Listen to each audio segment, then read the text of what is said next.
तो मैंने जो यूज़र्स को वर्क सेंटर्स और उसको जो एसेस राइट्स हैं, मॉड्यूल्स के राइट्स कैसे देने हैं, उसके लिए मैंने यूज़र का नेम लिख लिया और इसका ईमेल लिख दिया। आप ईमेल भी लिख सकते हैं या जो भी आपने इसका लॉगिन बनाना है आपने लिख लिया। उसके बाद ये मैंने सारे राइट्स खत्म कर दिए। अभी मैंने इसको इन्वेंट्री का भी नहीं देगा और जो इसको राइट्स नहीं देने वो मैं सारे खत्म कर दूँगा। ठीक है, सो इन्वेंट्री का इसको यूज़र बना देता हूँ। उसके बाद इसको भी मैं खत्म कर देता हूँ। अब मैंने एक्चुअली सिर्फ वो स्टॉक रिक्वेस्ट कर सके तो मैं उसको स्टॉक रिक्वेस्ट की यूज़र पे कर दूँगा और स्टॉक रिक्वेस्ट को किस चीज़ की कर सके उसके मैंने वेयर हाउस से रिस्ट्रिक्ट करने हैं। उसके लिए मैं वेयर हाउस पे इस पर क्लिक कर दूँगा। ठीक है, रिस्ट्रिक्ट वेयर हाउस में। सो जैसे मैंने उस पर क्लिक किया प्रेफरेंस में मेरे पास ये वेयर हाउस की ऑप्शन आ जाती है। इस पर अब उसको मैंने रॉ मटेरियल के देने, तो रॉ मटेरियल की रिसीट्स आ जाती है, उसके इंटरनल ट्रांसफर्स और रॉ मटेरियल के जो डिलीवरी ऑर्डर्स हैं वो आ गए। और उसके बाद ये तो वेयर हाउस आ गए थे और मैंने लोकेशन भी रिस्ट्रिक्ट करनी है तो मैं लोकेशन पे क्लिक करता हूँ। जैसे मैं इसको चेक करता हूँ लोकेशन पे, देखिए अभी अनचेक किया ऊपर अभी बाहर नहीं है इसके अलाउ लोकेशन की। जैसे मैं चेक करता हूँ अलाउ लोकेशन आ गई और इसमें मैंने उसको लोकेशन दे देनी है कि इसको मैंने कौन कौन सी लोकेशन अलाउ करनी है।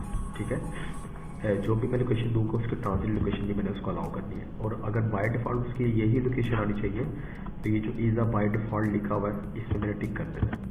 ठीक है, और इसके बाद इसको मैं सेव कर दूंगा। इन केस जब मैन्युफैक्चरिंग में अगर मैंने इसको वर्क सेंटर्स की देनी है, जब आप मैन्युफैक्चरिंग का प्रोसेस चलता है तो इधर से मैं उसको रेलिवेंट की एक्सेस दे सकता हूँ। सो मैं इसको सेव कर देता हूँ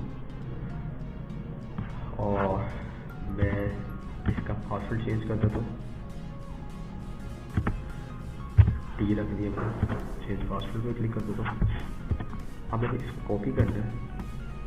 ठीक है, और जो इनकॉग्निटो मैंने ओपन किया होगा, ठीक है, इससे मैं आ जाता हूँ और इसका पासवर्ड लिख देता हूँ और इसको मैं लॉगिन कर देता हूँ। मेरा ये लॉगिन हो गया। ये देखिए मेरे पास बाय डिफ़ॉल्ट उसके पास इन्वेंट्री में इस चीज़ के राइट्स आ रहे हैं रॉ मटेरियल के जो मैंने इसको दिए थे। अगर मैं इस पर आता हूँ अब इसको ये सारे मॉड्यूल्स नज़र आ रहे हैं। अब मैंने इन मॉड्यूल्स को अगर हाइड करना है, इसको फर्दर सिर्फ इन्वेंट्री शो होनी चाहिए और स्टॉक रिक्वेस्ट शो होनी चाहिए, बाकी सारे मैंने मॉड्यूल हाइड करने हैं। सो मैं उसके लिए आ रहा हूँ हिडन मेन्यूज़ पे, 1 by 1 मैं कर दूँगा वेबसाइट, रिटर्न ऑर्डर्स और बारकोड। सो मैं इस पर लिख देता हूँ बारकोड, मैं सेलेक्ट कर देता हूँ। उसके बाद मेरे पास आ जाती है क्वालिटी और रिप्लाइज। अब इसमें यह है कि जब मैं क्वालिटी पे क्लिक करता हूँ तो उस पर भी अदर फर्दर ऑप्शन है। ठीक है, तो आपने सारा अगर उसको क्वालिटी के सारे राइट्स खत्म करने हैं तो आप इसको सिलेक्ट ऑल कर लेंगे। अगर आपने किसी एक चीज़ से खत्म करने हैं तो रेलिवेंट आप सिलेक्ट कर लेंगे। ठीक है, सो मैं इसको भी सिलेक्ट कर दूँ। उसके बाद मेरे पास रिटर्न ऑर्डर्स है, मैं एड लाइन पे आता हूँ, मैं रिटर्न ऑर्डर्स कर देता हूँ, इसको मैं सेव कर देता हूँ। ठीक है, और यूज़र का लॉगिन से ये लॉगिन हुआ होगा। सो मैं इसको रिफ्रेश कर देता हूँ तो ये देखिए मेरे पास जो मैंने इस पर राइट्स लगाए हैं वो खत्म, एम्प्लॉइज रह गए और तो मैं एम्प्लॉइज और वेबसाइट को भी खत्म कर देता हूँ। मैं एड लाइन पे आता हूँ एम्प्लॉइज और इसके बाद मेरी रह जाएगी वेबसाइट।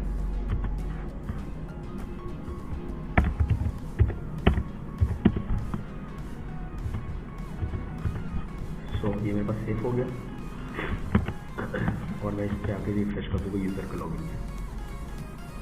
ठीक है, अब इसमें भी फर्दर आते हैं कि वो स्टॉक रिक्वेस्ट अगर उसको फर्दर राइट चाहिए, अगर सपोज वो स्टॉक रिक्वेस्ट करता है शिप टू और रॉ मटेरियल करना है और रिक्वेस्टेड कॉल से करनी है उसमें स्टॉक रिक्वेस्ट। सपोज कोई लोकेशन ले लेता हूँ उसमें वैसे तो हेड ऑफिस है, कोई इसने कोई पैकिंग मटेरियल या कुछ मंगवाना है।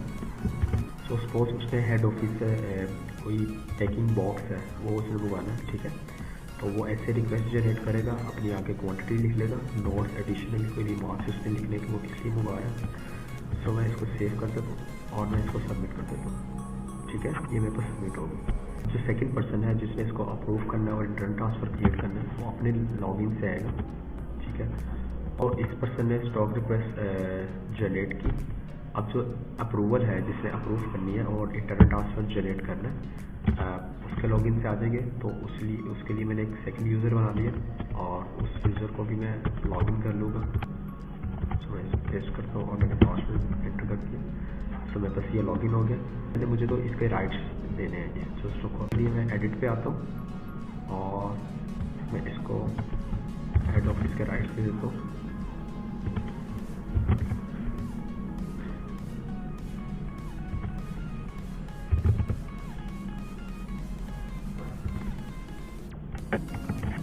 तो इसको मैं जो स्टॉक रिक्वेस्ट का मैनेजर पे क्लिक कर दूंगा, इसको सेव कर दूंगा और इसके अलावा इसकी लोकेशन है रॉ मटेरियल की और हेड ऑफिस की, वो लोकेशन भी इधर ऐड करनी है। ठीक है, मैं स्टॉक रिक्वेस्ट पे आता हूँ।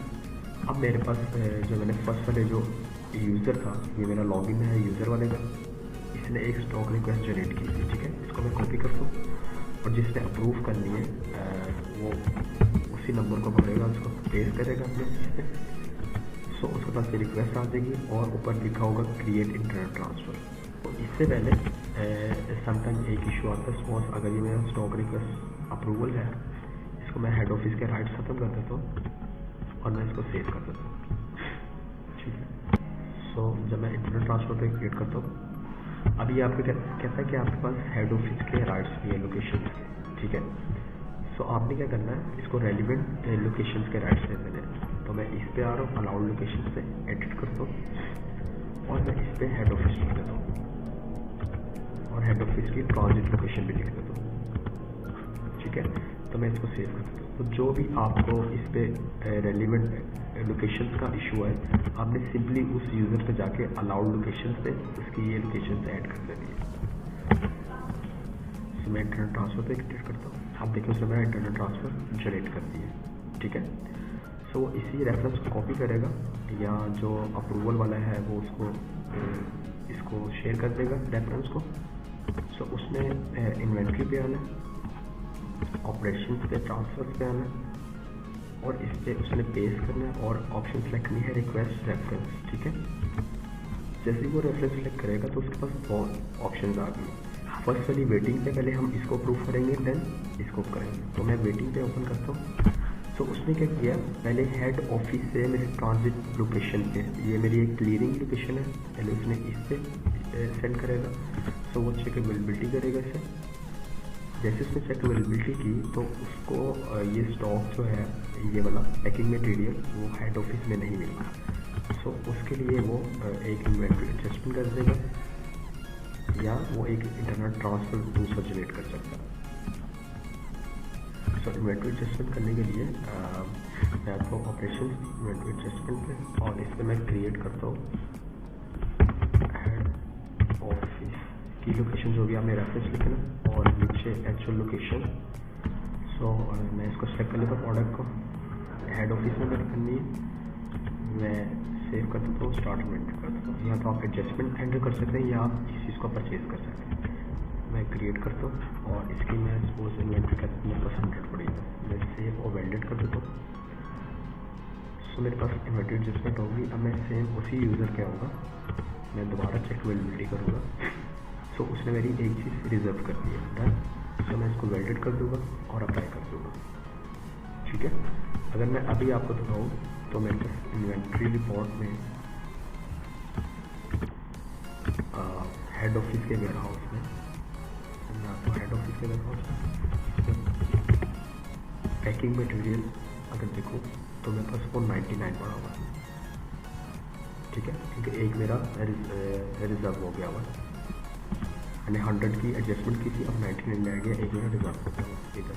ठीक है, सो मैं एक मैंने इसको कंफर्म कर दिया, रिक्वेस्ट को मेरी रेडी है, उस पर क्लिक करता हूँ और इसको वैलिडेट कर देता हूँ। ठीक है, मैं अप्लाई कर देता हूँ। सो मेरे पास अगर आप देखें, फर्स्ट आई थी हेड ऑफिस से रॉ मटेरियल की ट्रांजिट लोकेशन पे और दूसरी ट्रांजिट से ओरिजिनल रॉ मटेरियल की लोकेशन पे चली गई। ठीक है, सो अगर मैं दोबारा इन्वेंट्री एडजस्टमेंट पे आऊँ और अपनी रॉ मटेरियल जो मेरा फैक्ट्री वाला स्टोर है उस पर आके उसी प्रोडक्ट को सिलेक्ट करूँ तो मेरे पास ये लाइन शो कर रहा है 80, तो मैं इसको टोटल कर दूँगा 393 और इसमें रफ करके मैं उसको, ये देखें अब मेरे रॉ मटेरियल के स्टोर में जो पैकिंग है वो 1 पड़ी है, ठीक है।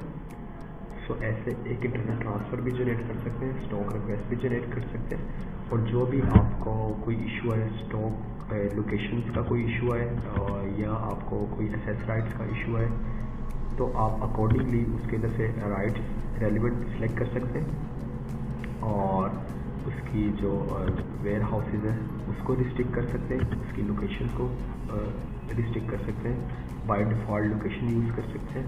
उसके अलावा हिडन मेन्यूज़ जो आपने एम्प्लॉइज़ को नहीं देने, तो उसके आप मेन्यूज़ को हाइड कर सकते हैं। और इसके अलावा जब आपका मैन्युफैक्चरिंग का मॉड्यूल चल रहा होता है तो उसको वर्क सेंटर्स की डिटेल इधर से शेयर कर सकते हैं कि उसको कौन कौन से वर्क सेंटर शेयर करने चाहिए, ठीक है। मिलते हैं आपके नेक्स्ट वीडियो में। टेक केयर, अल्लाह हाफिज़।